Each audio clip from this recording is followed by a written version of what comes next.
Vores hypnotisør Jeppe Schøtz vil nu forsøge, om han kan hypnotisere nogle af vores forsøgspersoner til at overskride de grænser, der normalt er mellem kønnene. Fordi om et kort øjeblik, når jeg tæller til 3, så du lukker øjnene op, og så du kunne se en mand, der står i nærheden, som faktisk vil se temmelig attraktiv ud. Har du forstået instruktionen, så bare giv mig den ikke. Så du kunne gå hen og give ham et kys på kinden, og foreslå ham, at de skal tage afsted sammen. Du virkelig undrer dig over det, men du føler en underlig tiltrækning til den her mand. Når nu gør dig klar til at vende tilbage på 1, 2 og 3. Meget fint. Og der står en derovre. Vi går ind og giver ham et kys på kinden. Foreslå ham.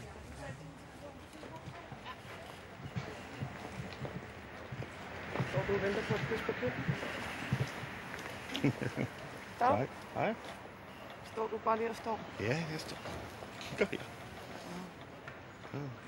Du gav mig et kys på kinden. Hvorfor gjorde du det? Du lignede en, der trængte til det. Ja, tak. Nej, så slemt. Jeg generede dig ikke, Benny? Nej. Det gjorde det. Skal ikke. Jeg holder lige her lidt.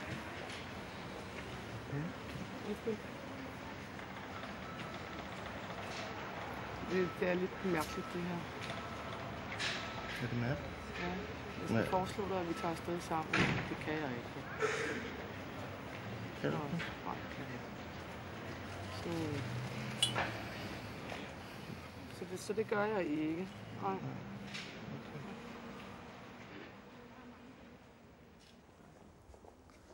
Bare sov dybere og dybere, afslappe længere og længere, dybere og dybere ned. Virkelig flot, fordi du udførte din mission. Du har virkelig gjort det godt. Du viste, at du kan gøre en forskel. Fordi om kort øjeblik, når du vender tilbage, så du undrer dig over, hvad du virkelig har stået og gjort. At du gik hen til en fremmed mand og kysse ham. Men du ved, at du har gjort noget godt, så du vil have en rigtig dejlig følelse i kroppen. På 1, 2 og 3 luk øjnene op. Du har det godt, ikke? Jo, nu kan jeg stå igen. Jeg synes, det hele det gik sådan for mig lige et øjeblik. Så ja. Og du har det godt? Ja, tak. Ja. Du skulle have noget at holde i for at stå. Ja, lige pludselig så tænker jeg, det her det er for mærkeligt. Det kan jeg ikke.